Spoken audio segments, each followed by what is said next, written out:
The black vote will be essential in the upcoming South Carolina primary. Al Jazeera's Randall Pinkston reports from the state capital, Columbia. Antonio, the latest poll from Real Clear Politics shows Hillary Clinton with a lead of about 30 points nationwide. But Bernie Sanders showing in New Hampshire now is putting a lot of focus on what he will be able to do here in South Carolina, where the African-American vote could very well determine the outcome. We have 3 barbecue sandwiches. For patrons at Larry Brown's barbecue restaurant in Columbia, South Carolina, politics is part of the menu. So do you hear your customers talking a lot about the upcoming primary? You hear a little chatter every now and then of the election and, you know, some of the hilarious part on the Republican side. There are some South Carolina African Americans who vote Republican. Don't worry. A few attended this rally in Columbia for Marco Rubio, but most vote for Democrats, making African Americans a powerful voting bloc here. In the last presidential election, more than half the votes in the South Carolina Democratic primary came from African Americans.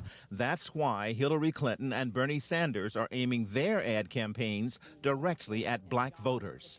Generations of neglect. We have to face up to the hard truth of injustice and systemic racism.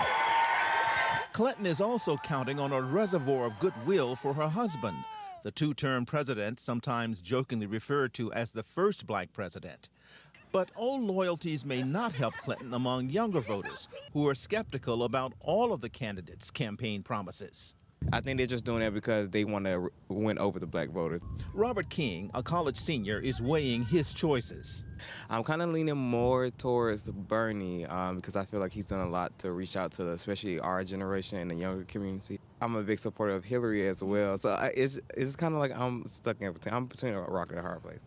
It's a dilemma for even experienced voters who like what Sanders says but aren't sure he can deliver.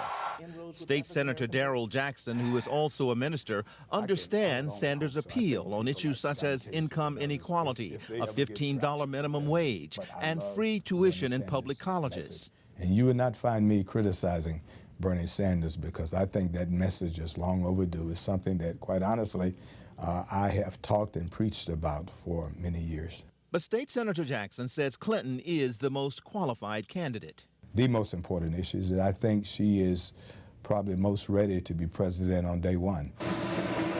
Back at Mr. Brown's restaurant, political activist Bridget Tripp gave the bottom line from the Democrats' perspective. And it's about strategy, and it's about keeping the White House. And right now, the Democrats have, with Senator Clinton, Secretary Clinton, we can keep the White House. Bernie Sanders showing in New Hampshire has some people wondering if, in fact, he's begun a movement similar to what happened 8 years ago when a young senator from Illinois was able to beat the Clintons. Can Bernie repeat that performance? African-American voters here in South Carolina may help determine the answer. Antonio?